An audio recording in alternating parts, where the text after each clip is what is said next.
شرم اور حیا نام کی کوئی شے نہیں رہی، عصمت و عفت کا کوئی حساب نہیں، کوئی ذکر ہی نہیں۔ اور گواہیاں کیا ہے؟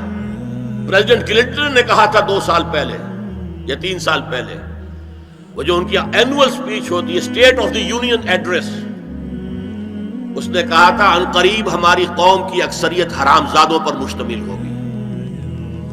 یہ حرام زادے کا لفظ میں نے ترجمہ کیا ہے born without any Wade lock.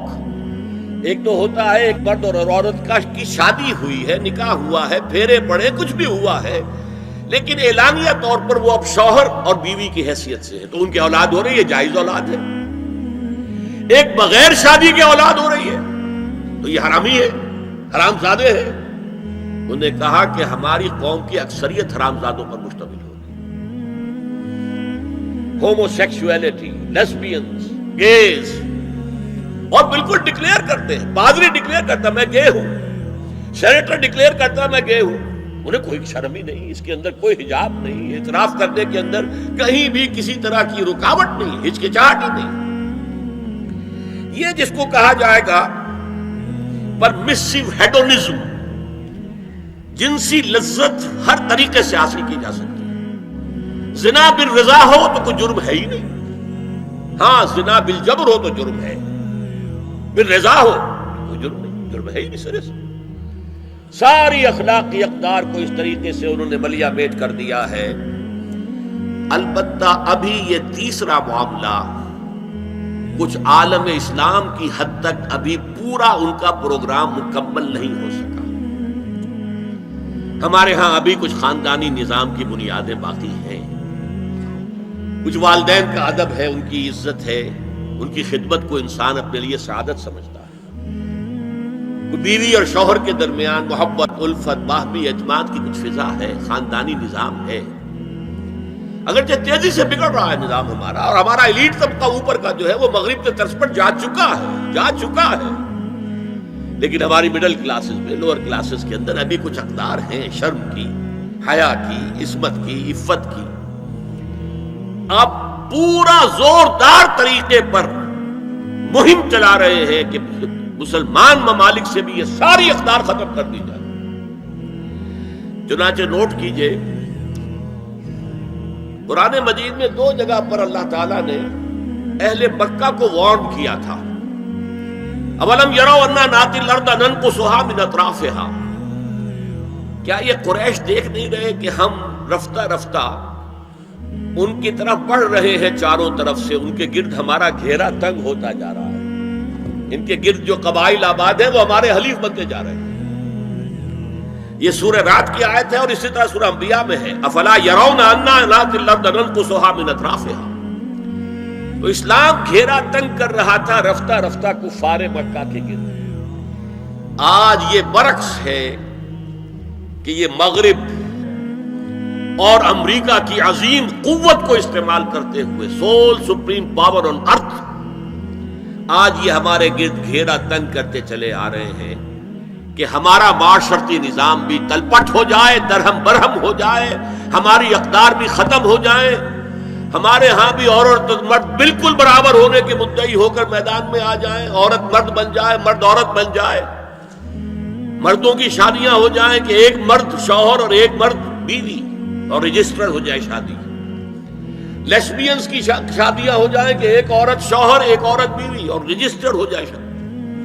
یہ سارا کام ناتی الارض ننقصها من اطرافها، اس کی مثال کیا ہے کہ پہلے اس پروگرام کے تحت 1994 میں کانفرنس ہوئی قاہرہ میں، عرب ورلڈ کا وہ مرکز ہے، اس لیے کہ عربوں میں تعلیم کے اعتبار سے، ٹیکنالوجی کے اعتبار سے سب سے آگے مصری ہے، تو یہ چونکہ ان کا ثقافتی اعتبار سے امام ہے، وہاں جا کر انہوں نے ڈیرا لگایا اور ان افکار کی اور ان نظریات کا پرچار کا معاملہ کیا۔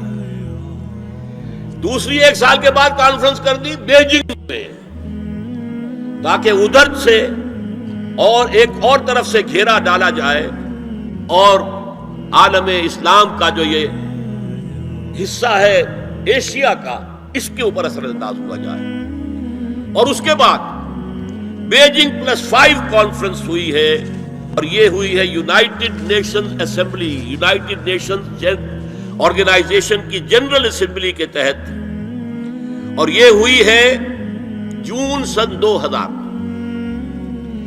اب اس میں جو بھی ایک پرچہ تیار کیا گیا تھا ایجنڈے کے طور پر، اس میں جو سفارشات تھی وہ میں آپ کو بتا رہا ہوں۔ امپیکٹ ایک رسالہ نکلتا ہے لندن سے، اس سے میں نے یہ چیزیں لی تھی، اور انگریزی ہی میں ہم نے ایک دفعہ بڑی تعداد میں اس کو شائع کر کے تقسیم بھی کیا تھا، لیکن اس وقت میں صرف آپ کو یہ بتا رہا ہوں کیا فیصلے تھے، کیا کرنا ہے۔ نام اس کا کیا تھا کانفرنس کا؟ Women 2000 gender equality development and peace for the 21st century. Preparatory document میں نمبر 1 ہومو سیکسولیٹی کو نارمل سیکسول اورینٹیشن قرار دیا جائے، کوئی جرم نہیں ہے۔ مرد مرد سے شہوت رانی کرے، عمل قوم لوط، یہ کوئی جرم نہیں، کوئی حرام نہیں، کوئی بری شے نہیں، نارمل اورینٹیشن ہے، یہ مزاج ہے۔ ایک شخص جو ہے عورت سے اپنی خواہش پوری کرنا چاہتا ہے، ایک مرد سے کرنا چاہتا ہے، تمہیں کیا اعتراض ہے؟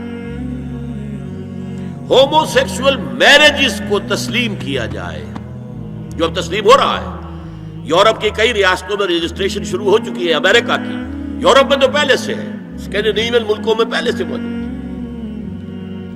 نمبر 3، عورتیں گھر کا کام کاج کرنے سے انکار کر دیں یا اس پر ویج طلب کریں، مزدوری دو ہمیں، محنت دو تب ہم کام کریں۔ یہ چولہا جھونکنا، یہ روٹی پکانا، برتن دھونا، یہ اس کے لیے ہمیں اجرت چاہیے، لیبر۔ نمبر 4، عورتیں حمل اور وضع حمل کی جو تکلیف برداشت کریں اس پر بھی شوہر سے اجرت لیں۔ نمبر 5، اگر کسی وقت کسی عورت کی طبیعت آمادہ نہ ہو ہم بستری کے لیے اور شوہر مجبور کرے تو اسے میریٹل ریپ قرار دیا جائے، یہ زنا بالجبر ہوگا جس کی سزا دی گئی۔ شوہر اور بیوی کا معاملہ ہے، وہ بیوی کی طبیعت کسی وجہ سے آمادہ نہیں ہے اور شوہر انسسٹ کر رہا ہے تو یہ میریٹل ریپ، شادی شدہ ریپ، شادی شدہ لوگوں کے مابین زنا بالجبر شمار ہوگا۔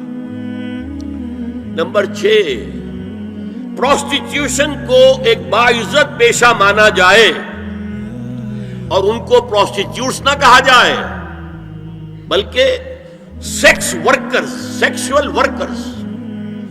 جیسے مرد ہے وہ اپنی جسمانی قوت استعمال کر رہا ہے، وہ اب چلا رہا ہے، کسی چلا رہا ہے، یا وہ کہیں اینٹیں ڈھو رہا ہے، یا کوئی اور دماغی صحت استعمال کر رہا ہے، ڈاکٹر بیٹھا ہے اس نے لکھ رہا ہے، فیس لے رہا ہے، عورت بھی اپنے جسم کے ایک عضو کو استعمال کر رہی ہے تو وہ سیکسول ورکر ہے اور وہ پیشہ ہے اور وہ باعزت ہے، اس پر قتل کوئی قتل نہ ہو۔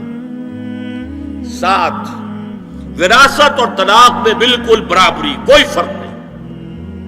اب یہ خاص چیز تو معلوم ہوتا ہے کہ اسلام ہی کو ہدف بنا کر انہوں نے ایجنڈے میں شامل کیا۔ اس کا نام ہے سوشل انجینئرنگ، معاشرتی تعمیر نو۔ پرانی تعمیر، وہ جو مولانا روم نے کہا تھا کہ اگر کوئی پرانی عمارت ہے نئی بنانی ہے تو پہلے گرانی پڑے گی، اولا تعمیر را ویرا کنند، تو پہلی تعمیر گرائیں گے تو دوسری بنے گی۔ لہذا یہ سارا سٹرکچر جو ہے سوشل، یہ ختم کر کے یہ نئی سوشل انجینئرنگ ہے جو ہمیں کرنی ہے، اور اس کا سب سے بڑا ٹارگٹ عالم اسلام ہے۔